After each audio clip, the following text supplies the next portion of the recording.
So, Rob Parker, who you trashing? The Los Angeles Lakers. What a surprise. They gave, let me see, they gave a second-round pick, a 2-year guaranteed contract. You can't go to the G League. Is that what normally happens in second-round picks, or is this special? This is no special by the Lakers. They're going to take care of whatever they got to. Let's go. You're on the roster, baby. He is on the roster, and he was introduced today along with Dalton Knecht, the number 17 pick out of Tennessee, and Rob Pelinka and obviously the new coach JJ Redick were there to introduce him. And LeBron James and Savannah James, his parents, were there as well. They weren't on the stage, at least not that I saw. But here's what JJ Redick said, Rob, about Bronny. Rob and I did not give Bronny anything. Bronny has earned this. Bronny talks about his hard work. Bronny has earned this through hard work. And for us, prioritizing player development, we view Bronny as like case study 1, because his base level of feel, athleticism, point of attack defender, shooting, passing, there's a lot to like about his game.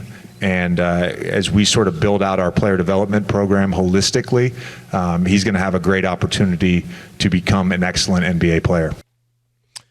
All right, Rob Parker. I guess we may know your thoughts from your trash talk, but what do you think? He said he earned it. Yeah, that's nice. And I don't believe one thing that came out of JJ Redick's mouth. Here's the bad part. While you're trying to justify the Bronny pick, and you can do whatever you want. You're the coach, that's the team, right? While you're trying to do that, Chris, what JJ Redick doesn't understand is that everybody's not on the payroll at the Lakers. And they can look at this independently and look at how this is played out. And they could say to yourself, the more JJ Redick talks, the less I respect what he has to say, because he thinks that people are dumb. You could say, we wanted Bronny, we whatever. But to act as if LeBron had nothing to do with this, and this was just on Bronny's 4 points at USC, and they saw that he was so different from anybody else. If he was, why didn't you take him with the first-round pick? If he was that special and you saw something so unique about him and all that he's put in. Because he didn't play that well enough to justify that. So you can do that. You can make Bronny feel good, tell everybody whatever, sell him a fish story, Chris, and how big it was. But you lose some respect. There's a lot of basketball people out there that know the game and aren't going to look at JJ Redick the same as far as selling people a narrative or acting as if people who know and watch basketball don't know what they're talking about, or he sees something that nobody else sees. That's all. Rob, here's look. We all know that Bronny James, I mean, I it's hard to imagine him getting drafted by the Lakers if his dad wasn't LeBron. Period, Chris. It's just the fact. Now, like I said yesterday, Bronny, as a high school player, was ranked 19th in his class, and that is on par for a player that could one day get drafted and make it into the NBA. He had the cardiac arrest, which obviously set him back. And so last year, he wasn't at his best. He lost critical time in developing his game and clearly was not at his best.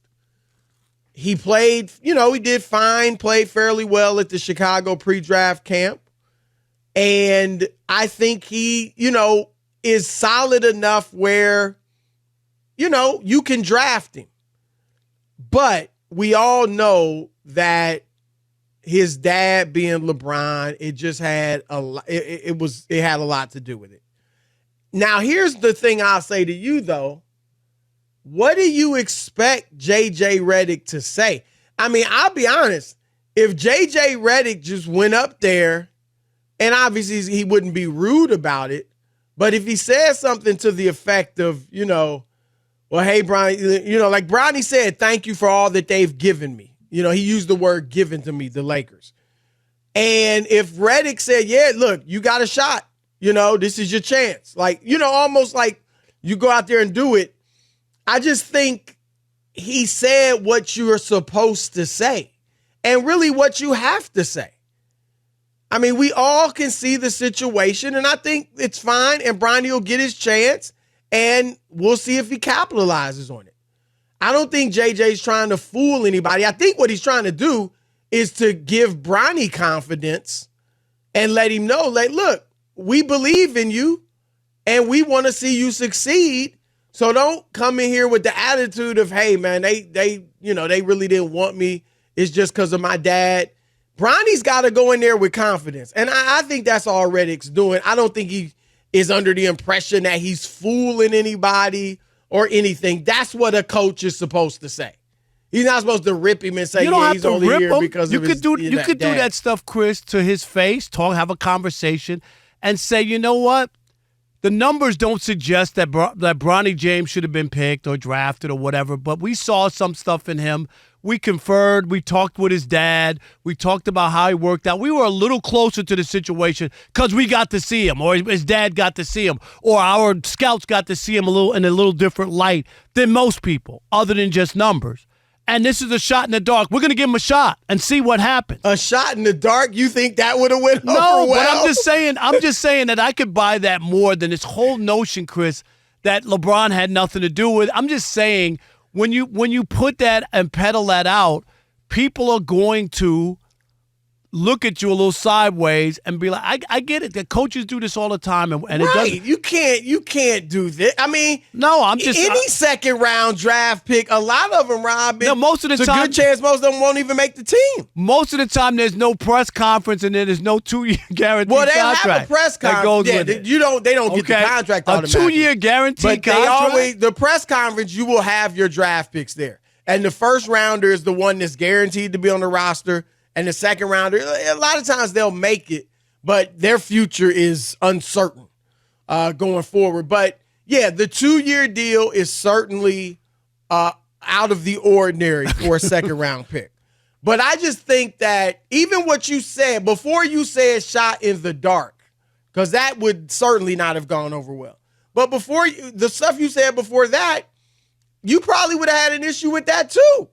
If he said we saw something. No, I'm just saying. A lot of skeptics will be like, yeah, what'd you see? 26% 3-point shooting? Yeah, I'm just saying. Yeah, you know what I mean? Like, I don't know what he could have said other than what he did say. Look, fact is, Bronny's on the team now.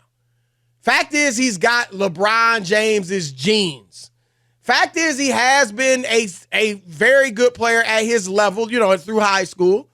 And he had a severe setback that we all can acknowledge. And most second-round picks don't have any significant NBA career to speak of. And so they're giving him a shot, and he's going to get a better shot than most because, like you said, he just got the 2-year deal. He ain't going nowhere as long as LeBron's going to be there. No, he got the 2-year deal, right. And they're going to work with him and see. I think they feel like whoever they picked at 55th, chances are they weren't going to, be a significant factor on the team anyway. So, they definitely, I mean, we all know the deal. And I don't think JJ Redick went so, I don't think he went so far. I don't think he went so far, Rob, that it's like, oh my God. Now, if he had been up there gushing like, we see Bronny, look, we need some shooting, our perimeter defense, and he wouldn't mention the names, but, D'Angelo Russell and it struggles defensively. We need some more defense on the ball at the point of attack. Then it would have been like, hold up. Like, really? But he just said, he's earned what he's got, and he has worked hard. There's no doubt about that. He is not a complete, shot in the dark. And so, a lot of kids work hard. I mean, I get that. I'm not taking that away from him, Chris. Right. There's a lot of kids hard work doesn't get you alone in right. The That's just I would hope so that he's not half-stepping it. You know what I mean? Like, right. The least you could do is work hard, all right, to be able to play ball for a living and being that there's only 400 jobs. It's a limited, you know what I mean? And there's 330 million people in the United States, 30 million black people who would love an opportunity to play in the NBA. So I'm assuming. So we got another one with an opportunity. Why you hating? I'm hating. I'll tell you what, Rob. And look, Bronny, they got him viewed. They're viewing him as somewhat of a combo guard, right? I mean, I've watched Bronny to some degree. He does have the smarts, maybe not to the degree of his dad, but he clearly has high basketball IQ when you watch him. From what, Chris? Give me an example. I hear people say that all the time. Just his feel for the game, man. Give me an example. If you watch him, just his feel for the game, knowing when to make passes, not forcing the issue. I mean, some people think he needs to force it more. I don't. I think he's got to. I remember watching him as a freshman in high school on one of their national televised games, and he stood out in that he was not rushed. Nothing he did was rushed. He made smart decisions. He was in the right place defensively. Like, those are the types of things. And look, he's obviously not Kyrie Irving, but I remember seeing Kyrie in high school at an All-American game in New York. And they had all the big names in the country were there. Austin Rivers was there, who was more highly touted than Kyrie. And I was talking to Kyrie's dad on the phone because, you know, they're in the same area we live in Jersey. And I was telling him, man, Kyrie, clearly he is standing out amongst all these guys. He's in control. He's controlling tempo. Everybody else is rushed. He's not. So just things like that you see. I just wonder why not make him a point guard. I mean, he's a small two. And unless you're freakishly athletic like an Allen Iverson type, it's more of a challenge there. Now, unless he became a knockdown shooter. But he's smart. I would want to work at that if I was the Lakers with him. But we'll see. Josh in Arizona, you're on the Odd Couple Fox Sports Radio. What's up, Josh? How y'all doing? Appreciate y'all having me on. Yep. Thank you. Man, Rob, I'm 100% with you, man. This is egregious, man. This is insulting people's intelligence. I don't understand why they just can't let it go. I know he's being asked questions, but you got to figure out a different way to respond, because working hard is not a prerequisite to the NBA.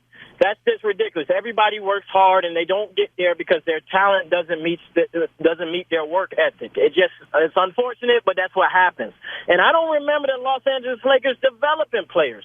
When did they do this? I don't know. They haven't. That's they a new thing. They haven't, 100%. Right, they haven't. No, all of these things make about. us feel like we just got swept just last year. Why are y'all? Yes, we accepted that this is what it is. It's nepotism at its But do you want? I mean, what do you want JJ Redick to say? I want him to say, "Hey, look, Bronny is a good kid. You know, we're going to develop him. We're going to put him through the G League. We're going to do what we can to make him the best player we can and move on." I don't want to keep hearing this. So saying, hey, Bronny earned this, that really makes you upset. That's terrible. Yeah, because it doesn't feel like he did. It. That's the problem. You know why? I'm gonna tell you one more thing, and I'm gonna let y'all have it. When people talk about Thanasis Antetokounmpo, I'm messing his name up. But when people talk about things like that, people have to understand Thanasis was drafted before Giannis. So.